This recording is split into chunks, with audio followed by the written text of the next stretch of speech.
Bien, ya estamos para partir entonces. Les damos la bienvenida a esta nueva sesión de diálogos aislados. Les pido por favor mantener sus micrófonos en silencio y bueno, si quieren hacer preguntas está habilitado el chat al lado. En la medida que el tiempo nos permita podemos hacérselas llegar a nuestros invitados de hoy. Para quienes se conectan por primera vez, contarles que este encuentro nos reunimos cada miércoles para conversar junto a dos invitados, tres en este caso, acerca de las oportunidades que nos está dando el confinamiento a nivel mundial y conocer las miradas de cada uno frente a los procesos creativos en instancia de aislamiento. ¿Ya? Y para hoy tenemos a tres interesantes invitados, quienes nos hablarán acerca de la vida y obra del Premio Nacional de Arquitectura Herman Bannen. Y para esto tenemos invitado a los creadores del documental llamado La ciudad de Herman Bannen, a la periodista Ana Rodríguez y al artista visual Gabriel del Fabero, y conversarán con el reconocido arquitecto Humberto Eliat. Para hoy modera esta conversación el académico de nuestra escuela, Rodrigo Santamaría. Él es arquitecto y magíster en educación de la Universidad Finisterra. También es músico con su banda Santa María y es coordinador de la línea de fundamentos y medios de nuestra escuela. Su especialidad en docencia son los componentes experimentales de representación y la investigación proyectual. Es ganador del último concurso del YAP Constructo y además se dedica al desarrollo propio de la arquitectura. Gracias Ana, Gabriel, Humberto y Rodrigo por moderar esto. Adelante, por favor. Hola a todos, gracias Magdalena. Voy a presentar a nuestros invitados, voy a partir por Humberto Eliat. Él es arquitecto y profesor titular de la Universidad de Chile. Trabajó con Larraín y Murtiño, con quienes desarrolló varios proyectos ligados a Herman Bannen en Providencia. Ha publicado más de 10 libros sobre arquitectura moderna en Chile. Fue profesor de taller en la Universidad Finisterra entre el 2007 y el 2010. Y actualmente es presidente del Colegio de Arquitectos de Chile.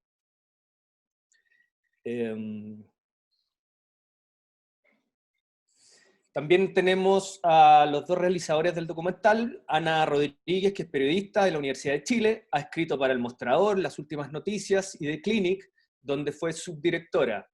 Entre el 2014 y 2018 editó la revista Palabra Pública de la Vicerrectoría de Extensión y Comunicaciones de la Universidad de Chile. Desde el 2015 a la fecha formó parte del equipo que desarrolló el proyecto Trenzando, una plataforma de colaboración territorial basada en la reutilización de las líneas férreas para el intercambio de arte, ciencia y tecnología.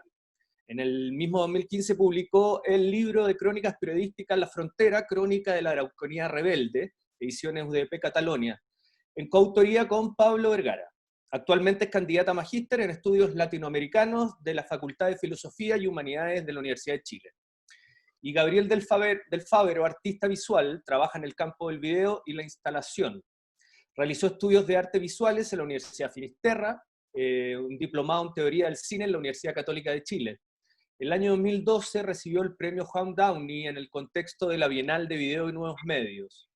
Realizó una residencia en la Fundación Artistas Visuales de Cataluña, Angar, Barcelona, España, el 2012, y una en el continente antártico como parte del proyecto A del Consejo Nacional de la Cultura y las Artes, el 2013. Sus trabajos han sido exhibidos en Chile, Argentina, Bolivia, España e Inglaterra. Vive y trabaja en Chile, y por último decir que es nieto de Herman Bannen.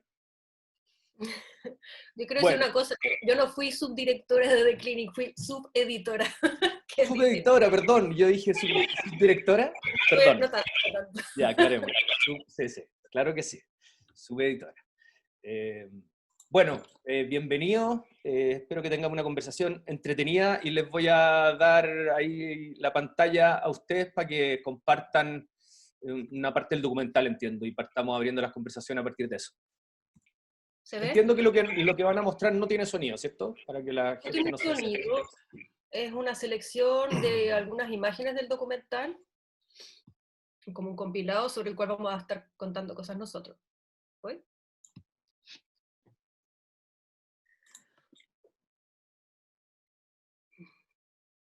Bueno, el documental nace como por encargo, digamos, del mismo Germán. Tenía ganas de que quedara alguna especie de documento visual sobre su trabajo. ya existía ese precioso libro que hizo Pedro Vane en la ciudad de Providencia, que también fue fuente de inspiración. Entonces, el año Lo tengo 2017, aquí, y dedicado por don Germán, con dedicatoria, con dedicatoria, sí, y el año 2017 comenzamos con Ana a hacer entrevistas semanales a Germán. Íbamos, lo visitamos todas las semanas, conversamos un par de horas, esto quedó registrado en un video. Y después ya de tener bastantes horas de documentación, comenzamos a hacer un trabajo de edición a partir de la transcripción, digamos, de las entrevistas. Y eso nos dio como, se podría decir, la estructura o la columna vertebral de lo que terminó siendo este documental.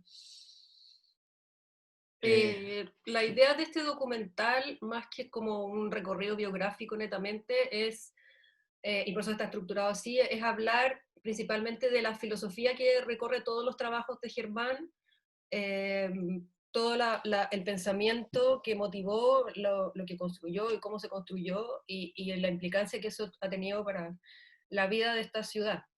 Este documental quedó estructurado en 4 capítulos. El primer capítulo habla del origen, se recorre un poco el tema de cómo conoció él a Alberto Cruz y Godofredo Yomi, que fueron muy determinantes en su formación.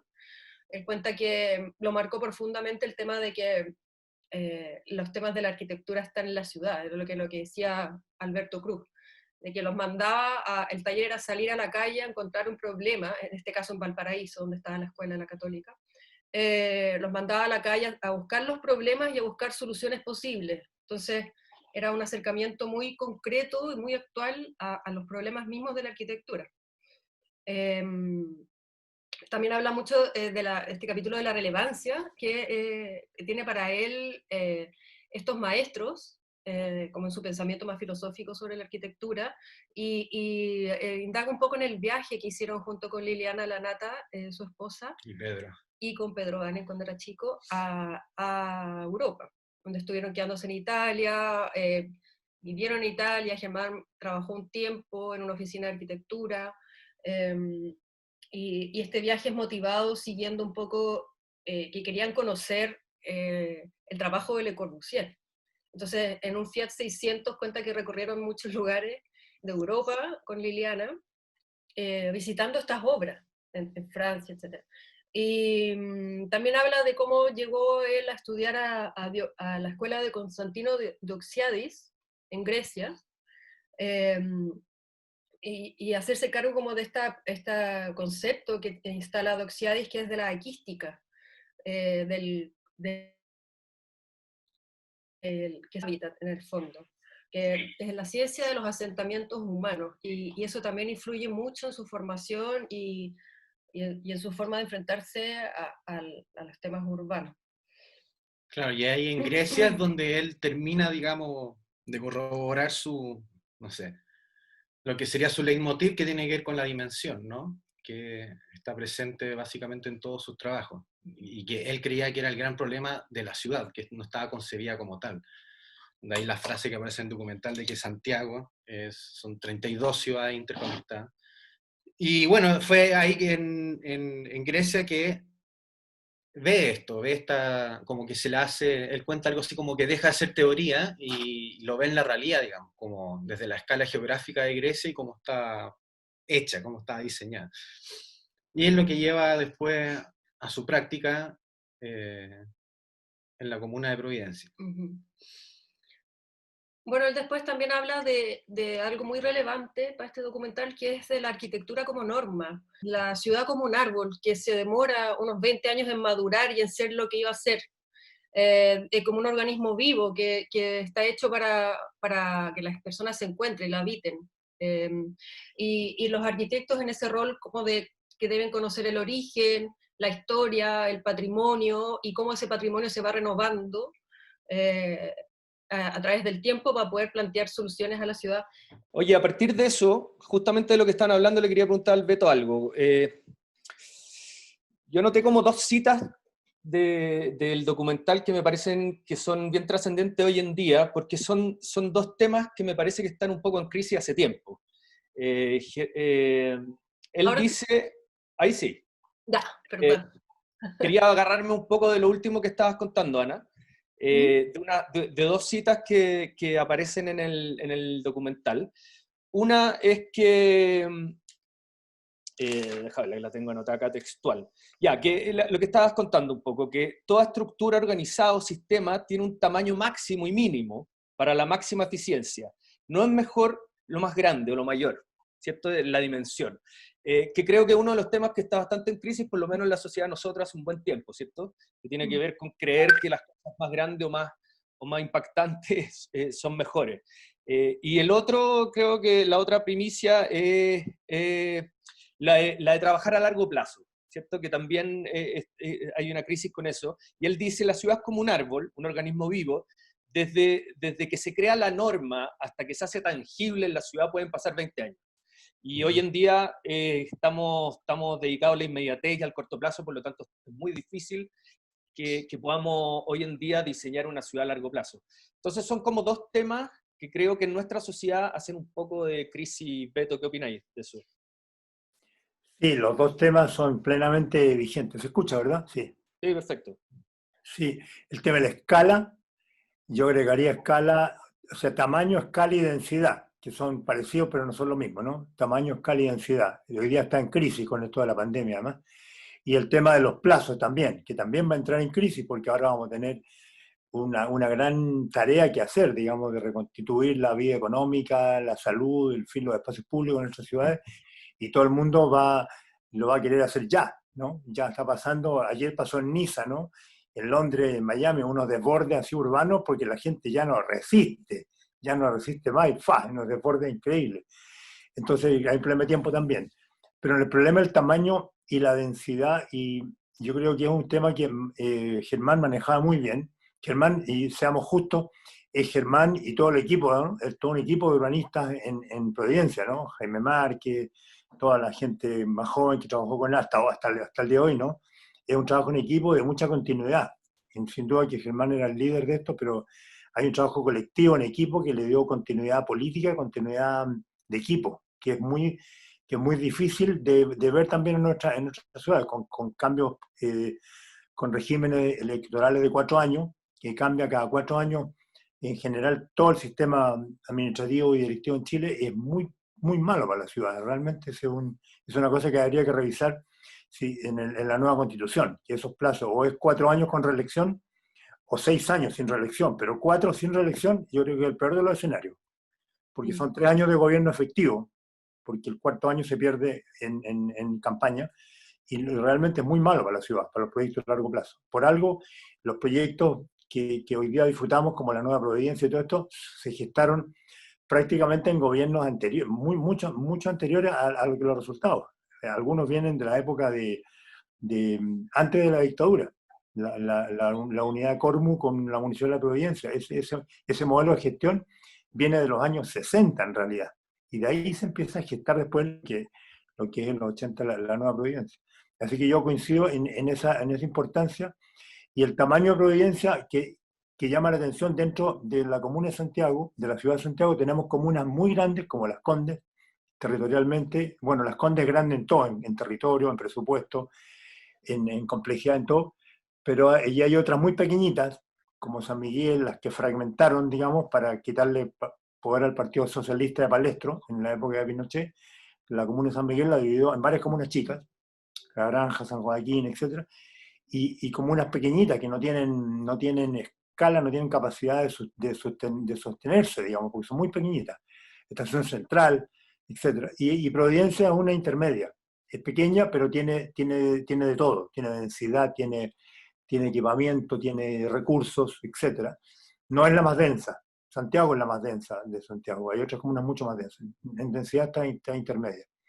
Entonces yo creo que esto nos introduce en eso y permite las conclusiones que sacaba Germán, que hay que ese tamaño adecuado o sea, no es un tema baladín ni puede ser hecho por decreto. O sea, es algo que tiene que ver con un tamaño de escala de ciudad, que hoy día de nuevo está puesto sobre el tapete con esta propuesta de la alcaldesa de París, ¿no? De los 15 minutos, que en el fondo es lo mismo, es decir, una ciudad debiera tener una cierta escala a los 15 minutos, que es un tema que está en todos los debates hoy, y que Santiago no lo tiene, porque se perdió nomás, se perdió esa escala y es una colección no articulada de diversas comunas de distinto tamaño que no tienen, en sí mismas las comunas de Santiago no constituyen ciudad como sí lo constituye una unidad urbana, como sí lo constituye Providencia. Son las menos, diría yo, de las 52 comunas, son las menos comunas que tienen una cierta identidad urbana, que podrían decir que son pedacitos de ciudad.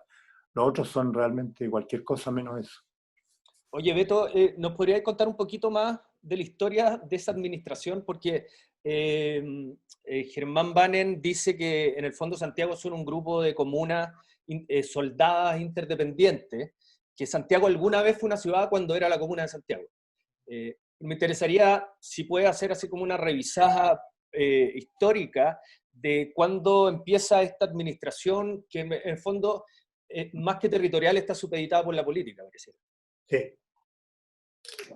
Sí, yo no sería aburrido contar toda la historia de la administrativa de Santiago, pero sí hay un punto clave que tiene que ver con Germán y con la última conversación que tuve con él, y con quien me la refrendó Jorge Mora también después, que fue ayudante de él y que está ahí presente, que son de las últimas conversaciones que tuvimos con Germán, a propósito de este tamaño y la escala de las ciudades. Santiago tradicionalmente ya hace tiempo que lo que fue importante fue el año 60, el plan intercomunal, que vio a Santiago como una gran ciudad, y que eso de Pastor Correa y Juan Honor, que fue su proyecto título, que después fue el plan regulador intercomunal de Santiago, el primer plan intercomunal de Chile, que ya ve una entidad distinta a la suma de comunas y genera la Américo Vespucio, qué sé yo, que se demoró 30 años, a propósito de los plazos, la Américo Vespucio se demoró 30 años en completarse. Esos son los plazos urbanos, ¿no? Por eso que políticamente son poco rentables, porque los políticos quieren inaugurar obras. Entonces, nadie que quiere inaugurar hace una autopista circular en una ciudad, digamos, pues no la va a ver terminada. Entonces, el año 60 es clave, pero me salto, y ahí fue una ciudad, no me acuerdo si con 14 y 15 comunas tradicionales. Y el golpe, yo creo que de muerte a esta estructura viene con Pinochet, en el gobierno de Pinochet, cuando se crea esta atomización, o sea, este rearmado comunal de Santiago, y que hace con un criterio, yo no sé si es político, si es solamente político, estratégico, militar, no sé, de seguridad, y que hace esto que hoy día es un monstruo. Realmente Santiago, desde el punto de vista de su división administrativa de escala, es un Frankenstein. Porque hay comunas gigantescas, como digo, como Las Condes, que a su vez le sacan Vitacura, generan Barnechea, pero siguen siendo comunas muy grandes que tienen muchos recursos, no solo de plata, de recursos geográficos, de todo. Y otras comunas que están muy castigadas por localización, por atributos, y eso viene de esa época y no se arregló. Y Germán contaba que él tuvo reuniones con Pinochet también, o sea, en el círculo donde se decidían estas cosas, y que cambiaron toda esa estructura. Y él decía que los militares tenían una concepción estratégica del país, y contaba que en caso de guerra con Argentina, del año 82, ¿no? Ellos dividían el país en 4 grandes áreas nomás. Chile se dividía en 4, y no como tenemos ahora 15 o 16 regiones, y cada gobierno inventa una nueva región, cuando en verdad no somos viables para tener tantas regiones ni tanta autonomía, porque tampoco somos un país federal. Entonces, lo pasa también con las comunas, se atomizan las comunas con la ilusión de que la gente va a estar más cerca de sus problemas porque tiene alcalde propio. Y se dividió Temuco Padre Las Casas, Iquique Alto Hospicio, y son aberraciones sociales. O sea, es discriminar a los pobres y crear unidades más pequeñas, pero en realidad administrativamente es una aberración. Fernando Castillo también era partidario de esto, ¿no? De la integración. Fernando no separó a los pobres de la comuna de La Reina y les creó otra comuna, o los mandó a Peñaflor como se quería. Él los integró a la comuna, le hizo la Villa La Reina, le hizo un barrio industrial, un parque industrial, le hizo parque, le hizo avenida, y mantuvo a la comuna, y no lo que se hizo en Iquique con Alto Hospicio, o como dije, en Temuco con Padre Las Casas. Y entonces esa integración se empieza a producir con Pinochet, y reduce la ciudad de Santiago a este fragmento de ciudades que yo creo que hay que replantear. Y en estas reuniones que hizo Roberto Moris, que capaz que esté conectado, no sé, él tiene todo documentado, nos juntó a varios personajes senior, él le llamaba comité senior, en la Católica, para pensar temas de la ciudad y temas de investigación. Y era un grupo muy, muy bueno. Estaba Luis Eduardo Bresciani, Gustavo Munizaga, Pedro Mustiño, José Rosa y yo éramos los más jóvenes, y Germán Banen, por supuesto. La Pilar Urrejola también fue la canción. Y ahí hablábamos de estos temas, y pusimos varios temas como para ver cuáles son los temas macro que habría que desarrollar en las ciudades de actualmente, esto fue 2006-2007, independientemente de que alguien te esté encargando o de que haya recursos o no, eso es otro tema. Pero cuáles son los grandes temas, y de ahí salieron muchos de estos, ¿no?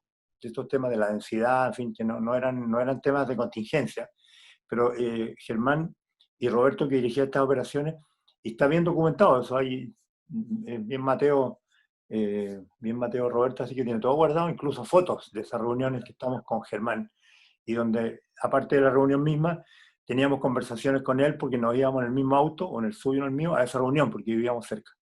Entonces ahí tengo ese rescate del testimonio humano, de las opiniones de Germán en ese plan. Interesante. Y Ana y Gabriel, me gustaría también como tener una visión de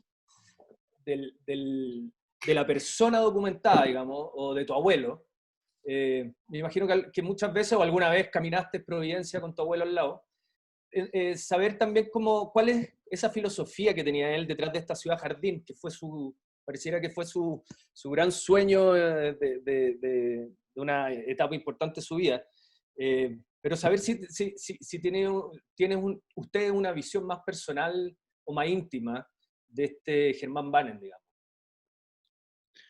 Yo creo que él como persona era tal cual como era él como arquitecto, digamos. O sea, tenía esa misma serenidad y, ¿cómo se podría decir? Como cierta sabiduría para ver la vida, como que te acompañaba en las cosas. Yo creo que no hay mucha diferencia entre lo que él fue como arquitecto, como docente, y en mi caso como abuelo. No podría como separarlo, era bien una unidad de personas, como que transmitía los mismos valores, digamos. Sí, Ya, era como tenía, o sea, una persona que a mí me llamó siempre la atención, yo desde antes de ser pareja de Gabriel, digamos, yo lo ubicaba por su trabajo también, y siempre me llamó la atención que era como un arquitecto muy humanista, con los valores humanistas muy presentes y con una reflexión súper profunda, que es lo que a mí me interesa de la cultura, porque yo soy periodista de cultura en el fondo, entonces a mí la arquitectura como manifestación de la cultura me parece muy interesante, pero creo que era una persona muy llana a conversar, a contar de su experiencia, muy cariñoso con todas las personas, y creo que eso también quedó en evidencia para su funeral, las cosas que contaban sus amigos, uno incluso lo imitó un poco y era igual. Entonces, sí, creo que era una persona muy abierta a conversar y a contar de su vida. Yo creo que... Y seguramente observar, ¿cierto? Claro, porque llama la atención también un poco lo que hablamos antes, de que fue capaz de armar un equipo tan duradero en el tiempo y que fue pasando distintos gobiernos, digamos, distintas administraciones. Eso también habla de una personalidad, digamos, de una gracia, creo yo, que cada vez más escasa también. ¿Quieres decir algo? Sí, yo creo que eso es súper importante lo que está diciendo, y relacionado con lo que decía Humberto, toda esta disputa que tuvieron con los militares en plena dictadura, en que él lo decía, era David contra Goliat, un municipio chico contra el MOP y contra el metro, cambiando la línea en el fondo, porque la línea no iba a ir por esa calle. La línea la línea 1 del metro iba por el lado del río. Por Andrés Bello. Por Andrés Bello. Y él logró que la cuestión fuera por la Nueva Providencia. Entonces, eso habla también de ser una persona como con convicciones tan fuertes y también tan abierta al diálogo, como una persona que puede manejar esa situación tan compleja, yo creo, y salir victorioso en el fondo. Yo creo que, o sea... Tiene una anécdota cuando estaba construyendo la Nueva Providencia, y bueno, y ocurrió lo del metro, que quería que pasara por ahí, tuvieron que expropiar. Entonces había una señora viuda de un ex militar que no quería moverse a su casa, que era una de las casas que necesitaban expropiar para construir, y el mismo Germán la iba a visitar y le consiguió un departamento. Le encontró un departamento, mire la luz que tiene, y la fue engatusando hasta que la señora dijo, sí, esto es fantástico, me muevo. Como que tenía que hacer esas cosas. Ir a convencer a la persona por persona, mire, le voy a explicar por qué este proyecto es necesario. Claro, tenía una energía y una convicción de las cosas que hacía seguramente bien importante. Sí. Incluso él decía, y pese a eso, pese a tener esas convicciones tan fuertes, él siempre nos contó, lo que más resaltaba, lo primero que nos dijo en la entrevista fue, yo todo lo que hice en mi vida lo hice por intuición. O sea, como que las cosas se les fueron dando y encadenando de tal manera que con un objetivo muy profundo, pero que él no lo tenía tan consciente, yo creo. Como al azar. Hay algo muy lindo, bueno, yo me he manejado gran parte de mi vida en Providencia, he vivido en Providencia, entonces, y camino por Providencia, como casi todos los que vivimos en Providencia, que nos dedicamos a caminar bastante, y hay algo muy lindo que me hizo sentido, o no lo había visto nunca, y cuando vi el documental, como que caí en la cuenta de eso, de que pareciera que Providencia, por lo menos para el peatón, está armado con una serie o un sistema de pequeñeces, de una escala muy menor que van construyendo una forma de recorrer. Y digo, a partir de los basureros, de la luminaria, del escaño. Y siempre pienso yo que cuando estoy caminando por Providencia, que lo he hecho muchas veces en mi vida, y quiero botar un papel, me aparece un basurero justo, siempre. Y me da como, y es verdad, o el escaño, cuando digo que ganas de sentarme, aparece un escaño. Pareciera que esa ciudad también está armada a partir de actos muy menores, muy pequeños, y que sumados van construyendo una forma de habitar. La idea de la ciudad como parque, ¿no? Como un gran parque. Claro, bueno, sí, la ciudad como parque, claro. Y el plan regulador es el que hace ese trabajo al final. Claro. Ese trabajo invisible, digamos, que tú nos comentas, digamos, en el caminar. Claro, porque cuando él definió este plano regulador de Providencia, se fijaron que no había mucha área verde, que expropiar en un paño tan caro era imposible para generar parques. Entonces lo que hizo fue que el plano regulador exigía a todos los edificios que se construyeran que la primera planta, primer piso, estuviera solamente construido en un 30% y el resto destinado a áreas verdes. Por eso uno camina por las calles de Providencia y es pasto. No es fachada continua ni nada, sino que está como con esa continuidad del parque. Y también está, si uno se fija, está la vereda, está el edificio, está la vereda, y luego el árbol. Entonces da como una sensación, y con el mobiliario que ellos ponen también. Entonces como la solución verde a una mini ciudad que no tenía parque o tiene muy pocos, muy chicos. Quiero comentar eso de los parques, también recordando cosas que me enseñó Germán y que yo lo encuentro absolutamente genial, porque hay ideas como la Nueva Providencia que ya pasaron de lo bueno a nivel local y son genialidades a nivel, yo diría, mundial. Pocuro mismo, o sea, la recompensa, porque son realmente fantásticas. Y una es esta, el manejo del verde, porque es una comuna pequeña sin grandes parques, Providencia no tiene grandes parques. Y como otras comunas, como Vitacura, Providencia, o sea, Vitacura, Las Condes, Santiago incluso, el Parque Forestal, etcétera, o el Parque O'Higgins. Esta no tiene, entonces, pero la sensación que uno tiene y el habitante es que es verde, es una comuna verde, de mucho verde. ¿Y cómo lo consiguió eso? Con una cosa que es genial, y que es aprovechar justamente la pequeñez de las calles. Son ejes verdes, lineales, pequeños. Pocuro, por ejemplo, tiene 48 metros, esa medida me la enseñó él y me la explicó, porque cómo llegó a los 48 metros. Que es angostito, pero es un parque, y el que tengo yo frente a mi casa, yo vivo en La Reina, pero frente a Providencia, en el parquecito de Sánchez Fontecilla, el de Tobalaba, que también es muy angostito, y que sigue a Providencia, por supuesto. Esa idea de esos pequeños parques, pero la idea más brutal, más genial, es que él con su equipo se dan cuenta de que Providencia tiene grandes antejardines privados, más el verdecito que hay frente a cada casa, con los árboles regados por acequias que vienen de hace tiempo. Y con eso, potenciando eso, generando un potenciamiento de esas líneas verdes, él hace ejes como Lyon, Pedro Aldivia, grandes espacios verdes, pero lo genial es que el costo de mantención de esos grandes parques verdes, si uno los mide en metros lineales o en cantidad de árboles, son grandes, pero al día grande, Lyon es grande, el agua, que es el principal costo del parque, es prácticamente privada, porque esos jardines se nutren del agua que va pagando la sumatoria entre jardines. Eso es lo genial, porque mantener para una ciudad esa cantidad de parques sería costosísimo. Entonces los parques angostos son baratos de mantener, de cuidar además, porque tienen seguridad ciudadana, porque seguridad urbana, porque tú ves, los parques profundos son muy peligrosos y hay que cerrarlos, todos los parques urbanos. Eso también la medida de Germán. 48 metros es clave entre fachada y fachada, porque tiene atributo de parque, pero de hecho Pocuro es el único parque que no tiene reja, porque es angosto. Y el limón y el de aquí al frente, toda la. Pero un parque ya de más de 50, 60, 70 metros es inseguro, y por lo tanto hay que enrejarlo.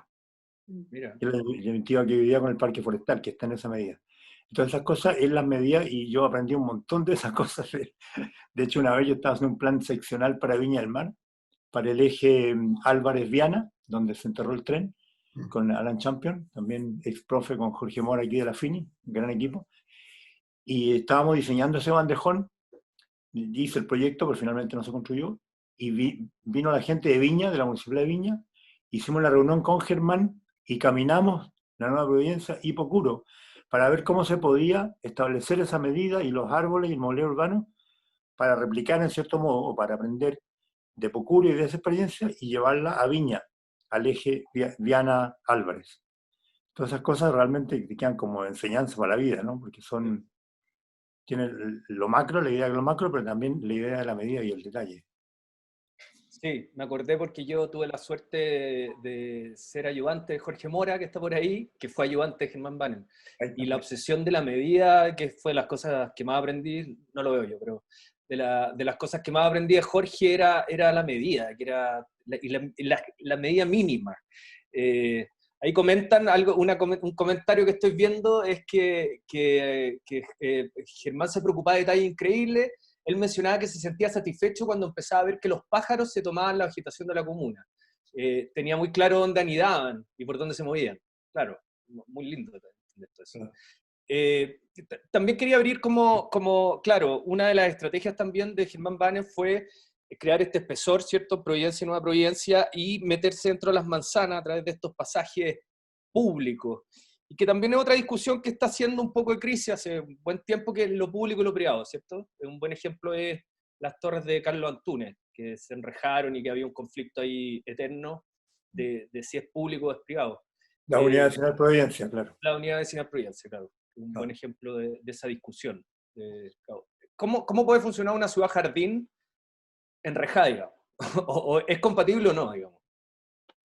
No, se pierde sentido, ¿no? Sí, ¿cierto? Porque pierde la fluidez que buscaba Germán. El no retorno. El no retorno, claro, como si uno se fija en los caracoles que tiene Providencia a la altura de Nueva de Lyon, hay espacios públicos que son construidos privados, como esa especie de plaza dura que hay entre medio de los dos caracoles, hacia Andrés Bello, como donde están esos restaurantes. Eso es un espacio público en que uno camina por Lyon, entra al caracol, sale en otro lado de Providencia, y eso pasa en varias partes. Eso era el plan regulador que obligaba a los privados a dejar estas intersecciones, cosa de que el peatón pudiera deambular y pasar de un lado a otro.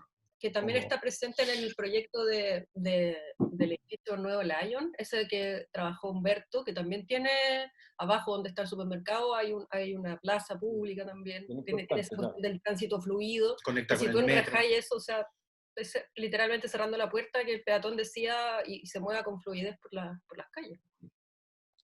Claro, es muy astuta esa movida porque uno no se da cuenta y además estás vinculando programas diversos, o sea, no te das cuenta y estás dentro de un caracol o de un comercio y luego estás en un parque o en una vereda, digamos.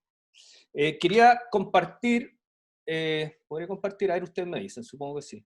Yo quería comentar algo de eso que estamos... Cuenta, sí, dale. Que eso juntando algo de lo que ustedes dijeron que era muy intuitivo, ¿no? Eso que él hizo, que es provocar espacio público, pero de origen privado, atravesando manzanas, creando interiores de manzana, qué sé yo, es otra genialidad, que la hizo también, yo creo que intuitivamente y de su experiencia, pero que hoy día es una teoría. Hoy día se llama POP, este es el libro de la Elke Schlack, exalumna mía, que es una palabra inglesa y significa Private Owned Public Spaces, o sea, cómo hacer espacio público, pero en espacio privado.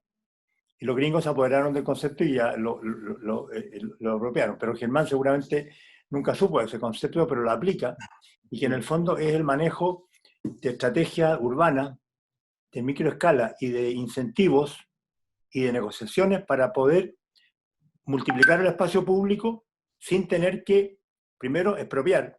Expropió muchas veces porque había capacidad de expropiación cuando empezó este proyecto, después ya no hubo. Pero igual expropiar es caro, igual hay que pagar. Y después igual es caro porque hay que mantenerlo. Pero si tú haces una correcta interpretación de esos factores, hace que todo lo que pasa, por ejemplo, en el drugstore, donde está Falabella, todo lo que entre Providencia y Costanera, ¿no? Toda esa permeabilidad que produjo, los proyectos que hicimos con Pedro Mustiño ahí, Plaza Lyon, Centro No, hay una gran cantidad de espacio público, de uso público, pero que en realidad es privado, y lo mantienen los privados. Pero eso es una cosa genial porque es lo que posibilita, es imposible que una ciudad con los recursos tenga tanto espacio público y lo financie, tendría que tener unos impuestos que no tenemos en Chile. Entonces, esa fórmula es muy inteligente, que es lo que hoy día está en todas las discusiones, ¿no? Público-privado, sanción público-privado. El centro Manhattan también es un poco eso, ¿no? Toda esa permeabilidad también está basada en ese concepto. Pero, y eso es muy, muy inteligente lo que planteó ahí. Yo creo que eso hay que volver a replantearlo. Yo creo que la ciudad tiene que ser mediante esas alianzas que permita que ambos ganen, gane el público, gane el privado. Algún día puedo contar el detalle de cómo fue la negociación en Plaza Lyon, que ahí yo la vivía, yo era socio más joven del estudio, pero Pedro Mustiño, Pepe Larraín, que ¿Y por qué no lo cuento ahora?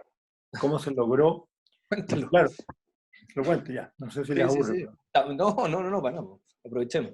En Plaza Lyon hicimos varias innovaciones, porque lo normal de esa época era hacer torres y placas, ¿no? Y caracoles, y eso era como la tendencia, hacer caracoles, torres, placas, y algunas más permeables que otras, digamos.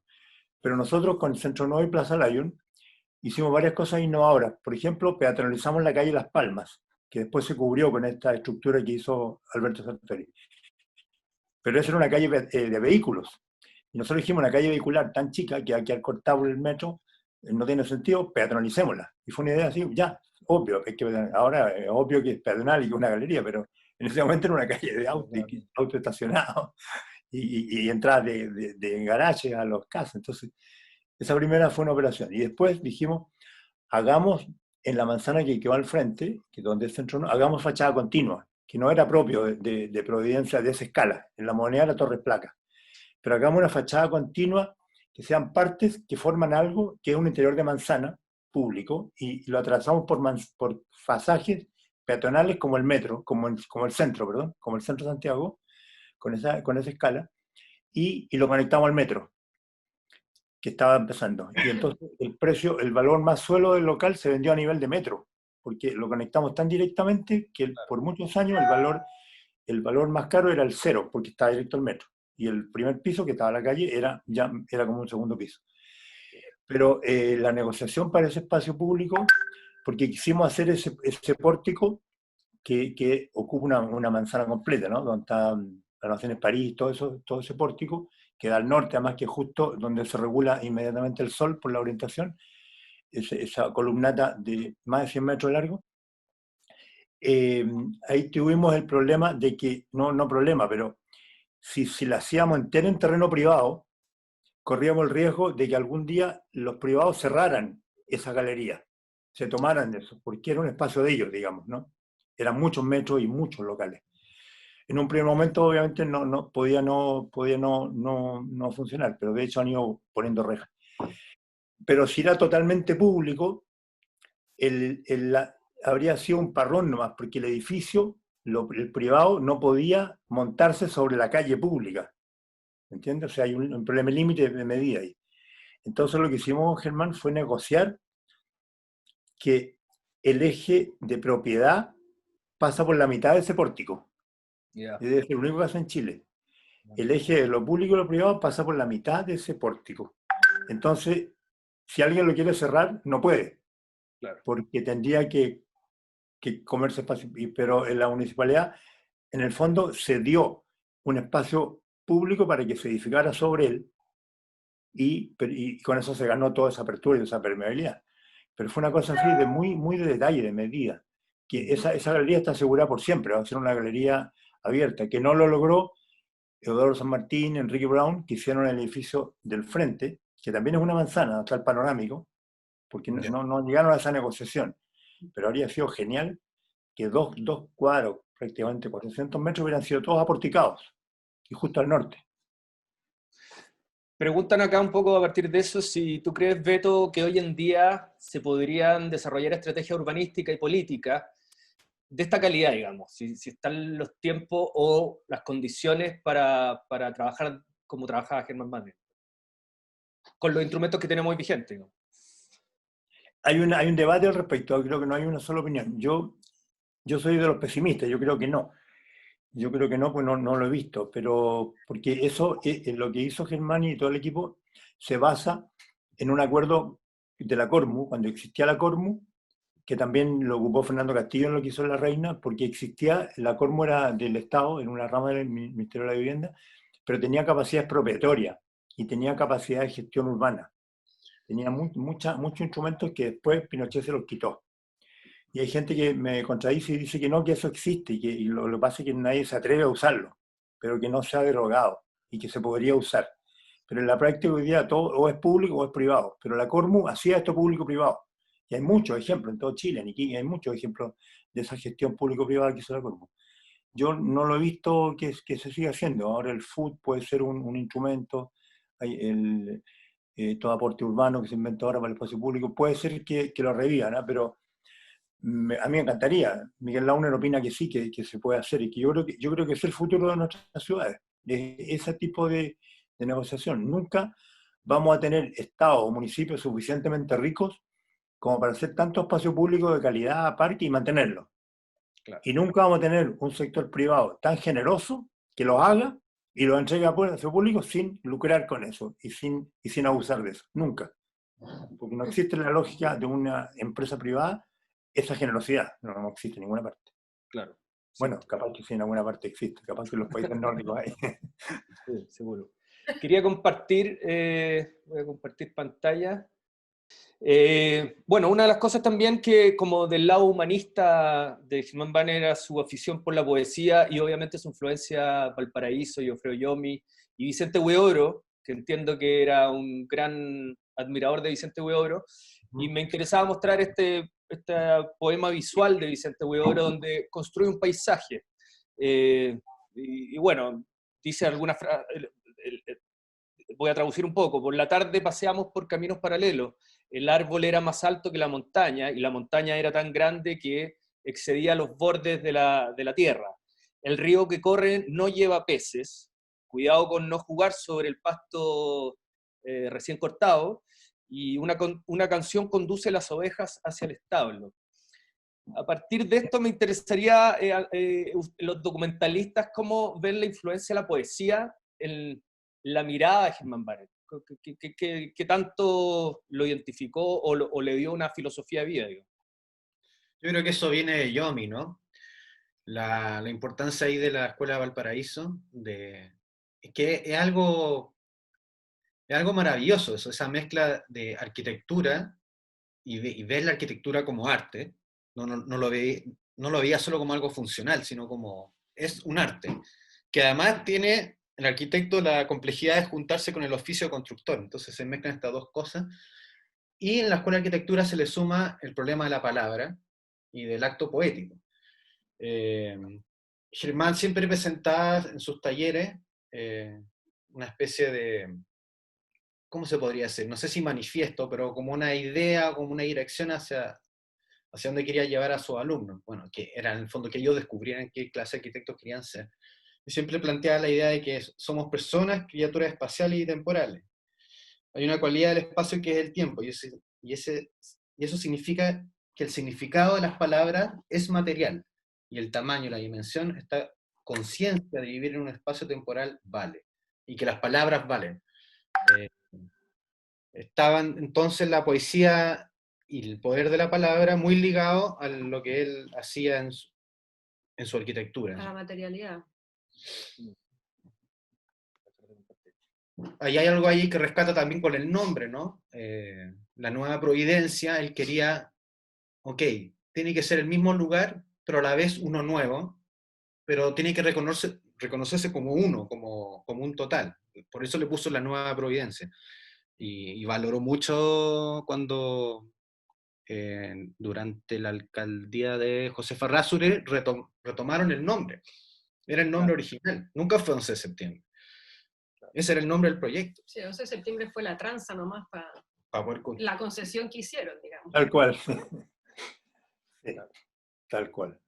Eh, El alcalde que era Alcaíno, creo Alcaíno, que. exacto. claro.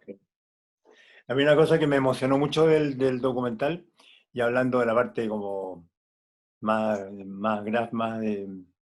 formal y más morfológica del instrumento mismo, ¿no? Que me encantó.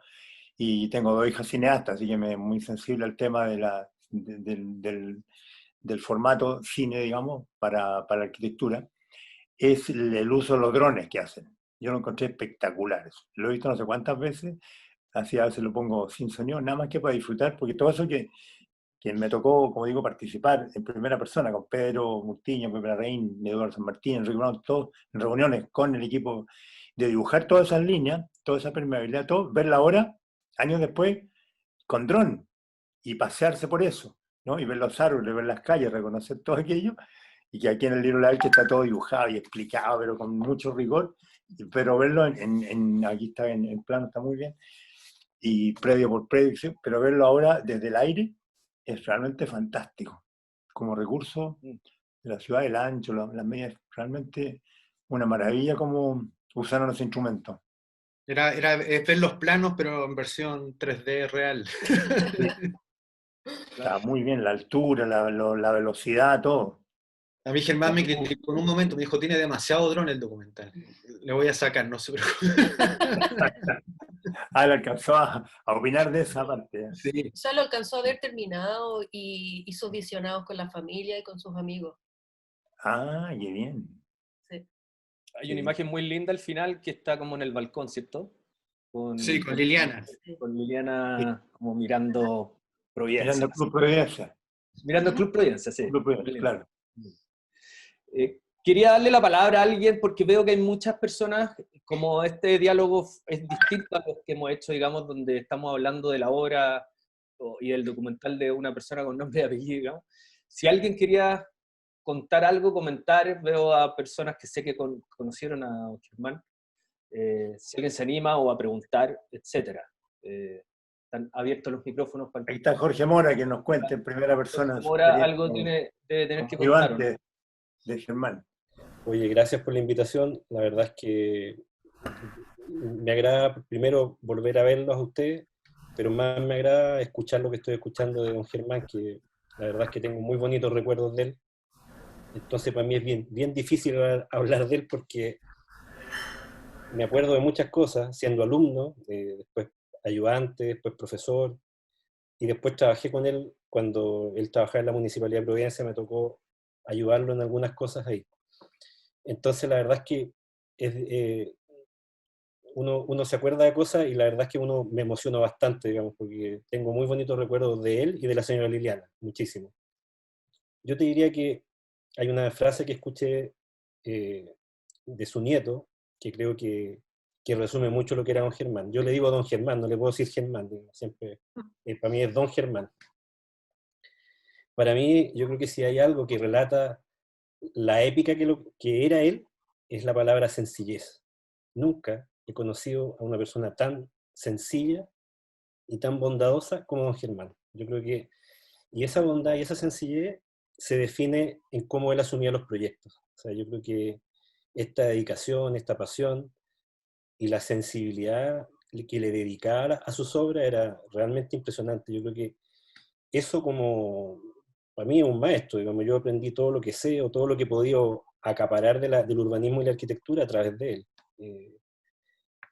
Realmente tiene una manera tan sencilla de explicar las cosas y a la vez tan sensible que es bien difícil de olvidar. Una vez le pregunté cómo él definía la altura máxima de un edificio y me respondió de la manera más sencilla que pudo. Me dijo, mira Jorge, si tú vives en un edificio de altura y vives con tu señora, y si resulta que ella baja por el ascensor o caminando por las escaleras, y a ti se te olvida algo, tú estás arriba y le quieres decir algo, si te asomas al balcón y ella te escucha, esa es la altura máxima de un edificio. Qué bueno. Entonces, claro, y esa él la definía, siempre me decía, mira, entre 7 y 10 pisos. Si yo estoy arriba y Liliana baja, y yo le digo, Liliana, compra pan, entre 7 y 10 pisos se escucha eso. Después me contó otra cosa que tiene que ver con esas dos cosas, que es la relación entre la medida y la sensibilidad. Cuando trazaron la Nueva Providencia, yo le pregunté, pero don Germán, ¿cómo definieron esa medida? Sí, muy bueno.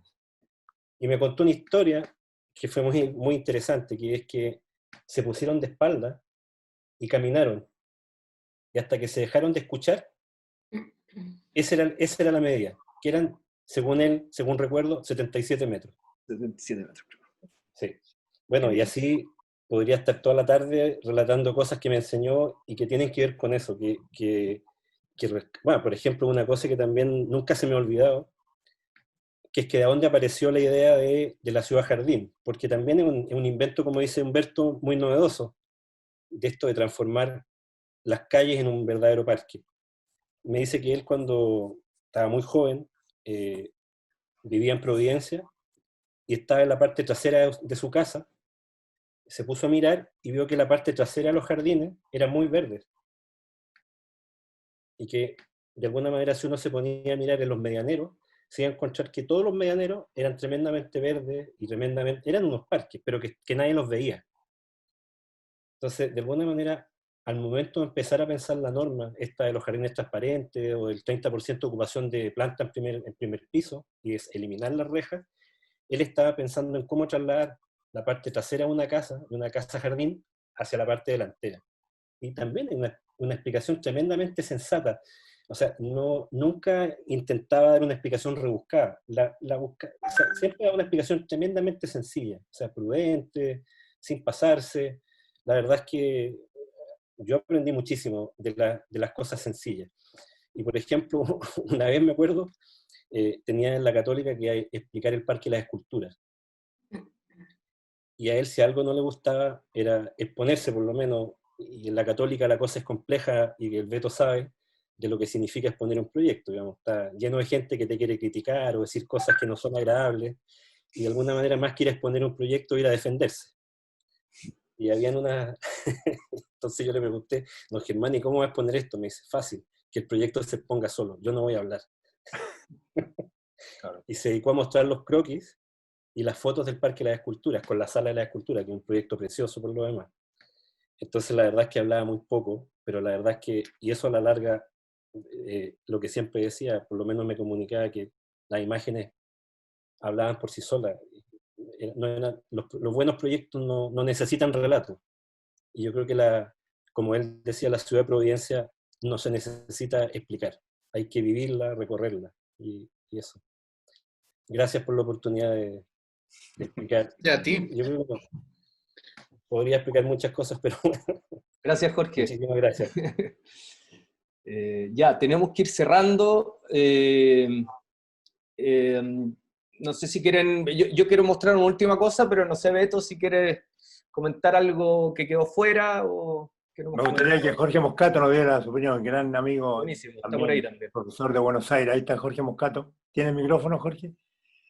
Jorge enseña en sus clases en Buenos Aires el tema de la Nueva Providencia, el par vial y todo esto. Y lo ha puesto en práctica en varios proyectos. Siempre cita a Germán por eso. A ver si no tiene el micrófono. Sí. Hemos estado en Ciudad Argentina en que dice esto hay que hacer aquí. En ciudades pequeñas dice hay que hacer lo mismo que hizo Germán. Porque cuando una calle se satura, una calle importante se satura, esto ciudades chicas de calles de estructura lineal, no hay, ensanchar significa expropiar y significa tirar toda la historia abajo. Entonces hay que dejarla, dice él, y crear otra paralela en los fondos y hacer doble vía, o sea, vía exclusiva. ¿Puedo contar una anécdota muy corta con Jorge Moscato? que una vez que fuimos a Buenos Aires con el Beto, con Jorge Mora, Alén.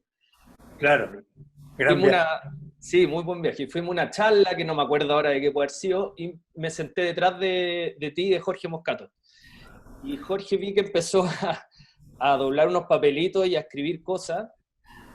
Y de repente en toda la charla, que no era una charla muy entretenida parece, escribió una cantidad de cosas, pero unos papelitos doblados, y yo los agarré porque los dejó tirados, los agarré y los tengo guardados, y es como una poesía visual que hizo de papelitos muy linda. La tengo guardada. Ah, no sabía. Sí. Voy a tener que ir a Buenos Aires a mostrársela porque parece que justo se quedó ahí.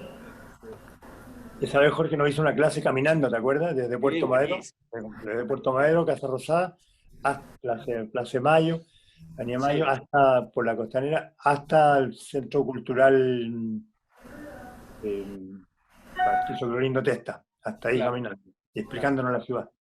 maravilloso, sí, una caminata Maravilloso. increíble. Fuimos a su oficina también, conocimos a sus hijos, o yo conocí a sus 2 hijos.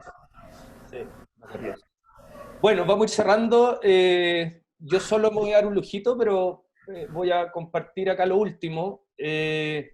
Para los que vieron el documental o no lo han visto, tiene una música muy linda. Ay, Quería y que está en YouTube el disco completo, que lo hizo Antonio Alfávero, otro de los nietos, hermano Gabriel, que es muy lindo porque es un disco completo muy arquitectónico, creo yo. Acá lo voy a pasar bien rápido, pero las canciones o los tracks se llaman Cruz y Yomi, Distancias, Escalas, Valparaíso. Es un poco, yo entiendo, Puerto, la historia de Germán Banner, Providencia, Sobresuelo, Grecia, Nueva Providencia. Claro, son los temas y las escenas del documental, tenía esos títulos. Y claro, con Antonio siempre conversamos sobre la música, cómo debía ser la música el documental. Y Antonio me decía, el nono igual era vanguardista, decíamos nono, igual era como vanguardista, escuchaba estas cosas de Xenakis, Stockhausen, y también cómo llevar a sonido un poco lo que él hizo en arquitectura, digamos, en su parte como más formal. Y a la vez tenía esa cosa como emotiva, estaba ahí presente. Entonces, es bien bonita la composición que hizo Antonio, es bien, sintoniza, digamos, con la reflexión y con la arquitectura de Germán. Sí, lo recomiendo mucho. Lo buscan ahí por Del Fávero, se llama. Y bueno, ahí está. Es como un árbol. Muy lindo. Bueno, yo creo que nos despedimos ya.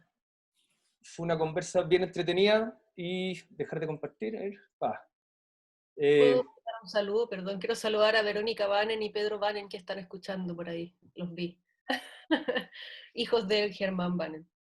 2 de los 3. Rodrigo, Pedro Perfecto. Murtiño quiere decir Pedro algo, deja activarle el ¿Está audio. Pedro? Ah, qué maravilla. Yo quiero saludar a Blanca Zúñiga, que está ahí, amiga mía, exalumna, profesora de la Universidad de Talca. Hola, Blanca. Pedro era este grupo que nos juntábamos con Roberto Moris en la Católica. ¿Este es el grupo que tenía Morris para pensar la ciudad que contabas tú, Humberto? Sí, ese grupo. Estaba Pedro, estaba la Pilar Urrejola, Jimena Arizaga. Ya, ahí mandaron el link que estaban pidiendo del disco. Y Pedro Murtiño está por ahí. Yo no pillo. Que quería hablar, parece. Perfecto. Oye, yo llegué un poco tarde, bastante tarde al final, no pude entrar antes, pero quería, bueno, no puedo dejar de decir, digamos, algo que tiene que ver como con el inicio de la arquitectura, con cómo se programa la arquitectura. Y Germán fue un arquitecto 100%, incluso en lo personal, en lo coloquial y en lo administrativo, digamos. Plaza Lyon, una obra enorme de los años 80, que al día de hoy serían 80.000 metros cuadrados en plena Providencia, junto con Centro Nuevo, que estaba al frente. No se habría podido hacer esa obra si hubiera sido por la absoluta compañía y absoluto consejo del director de obra. En ese momento, Germán, que fue director de obra también, era asesor urbanista. como él había inventado las unidades prediales, una manera arquitectónica y muy inteligente para no fragmentar la ciudad. O sea, Exactamente. la forma de construir, seguramente ustedes lo han dicho, y Beto también, pero era la forma de no fragmentar, porque era una tentación, había terrenos grandes. Eso Si está todo todas se explicado en el libro. ¿Ah? Eso está todo explicado en el libro de la Elke Schlack. Exactamente. La Pero unidad yo predial. lo viví plenamente, eso, Sí. ¿sí? O sea, eso fue la manera como pudimos hacer y convencer a los inversionistas, no hacer torres, sino hacer un conjunto, ¿no es cierto?, que no tiene más de 8 o 9 pisos, 10 pisos, Está que tiene, continuo, claro. continuo, generar la ciudad. Y tengo una anécdota, Germán, muy de Elton, pero de esa sencillez. Y es que a los inversionistas ya les parecía raro no tener, ocupar una altura de 30 pisos. Por las condicionantes urbanas, uno podía, y las restantes de la eje de la calle, uno podría haber hecho 30 pisos. Entonces, y haber hecho una especie de mini rascacielos, lo que habría sido romper realmente con la trama urbana. Pero me recuerdo que para convencerlos a los inversionistas de seguir adelante, a nosotros se nos ocurrió hacer un portal, que es el portal que enfrenta hoy día, ¿no es cierto?, el costado sur, digamos, de Plaza Lyon. Y eso significaba perder 3 metros, teóricamente, para retirarse de la línea oficial, para que la gente pudiera pasar peatonalmente por la Nueva Providencia. Entonces, me dijo, no te preocupes, me dijo, no le digamos a nadie, dile que es la ordenanza. Entonces, achicó 5 metros la Nueva Providencia. En esos días tenía, no sé, si tenía 40 metros, no me acuerdo, pues que hubiera sido 45. Lo dejó en 40. 3 para que yo me pudiera dejar ese portal y 2 para él. Así, era una persona que no tenía leyes más que la buena arquitectura. Y para eso uno puede encontrar cualquier cosa, no solamente lo que está escrito, sino lo que la ciudad necesita. Yo tengo el mejor recuerdo de Germán y creo que ha sido una de las personas más influyentes, ¿no es cierto?, de Providencia. Providencia es Providencia por Germán Bahren. Es Ciudad Jardín por Germán Bahren. Es la anti-especulación por Germán Bahren. Eso quería decir, nada más. Gracias. No, muchas gracias a ti. Buenísimo. Claro. Oye, también deberíamos decir que todo el desastre urbanístico que es Costanera Center, yo encuentro urbanísticamente un desastre, todo ese conjunto. Absolutamente. Y esa parte es Providencia. Y es por la ausencia de Germán Bahren, es por la ausencia del pensamiento urbanístico de ellos. Porque ahí se coló un vacío urbano, que eso se trató como un espacio intercomunal, por lo tanto el plan regulador de Providencia no lo afectó y pudieron hacer el desastre que es. Yo encuentro que eso urbanísticamente, y todo Sanhattan, todo para mí es un desastre. Eso es la demostración de la ausencia de un pensamiento urbanístico tipo Germán Bahren. Una ciudad antes y una ciudad después de Germán Bahren. Tal cual. Sí. Ahí primó el plan regulador de Las Condes para poder realizarse el Costanera Center. Porque ese terreno era de las dos comunas, ¿no? Estaba justo en la... Claro, el encuentro de las... Claro. Claro, era la antigua cervecería unida, estaba ahí. Sí. Bueno, hace una conversa bien entretenida y emotiva, creo yo, porque veo además varios comentarios de familiares de Germán Bahren, así que qué lindo que se produzca esto. Ya es hora de despedirnos, los voy a dejar con Magdalena Sierra. Muchas gracias a todos. Gracias por la invitación. Gracias. Sí, no, muchas gracias a todos los participantes de hoy, especialmente Beto, Ana y Gabriel. Fue muy interesante, la verdad, yo creo para todos, ver cómo, no sé, las decisiones, a veces muy pequeñas en tamaño, muy sensibles y sencillas, como decía Germán, configuran una escala humana que nos permite ser ciudadanos. Yo creo que eso lo muestra también en el documental y un poco en la experiencia que hoy día nos sentimos de nuevo ciudadanos cuando estamos en la escala de él, ¿no? Gracias, Rodrigo, por llevar esta conversación y nada, contarles en el fondo por nuestra parte, vamos a tener nuestra próxima conversación en 3 miércoles más, nos vamos a saltar estas semanas de vacaciones de diálogos y para que, bueno, estén atentos ahí a la difusión que se va a hacer.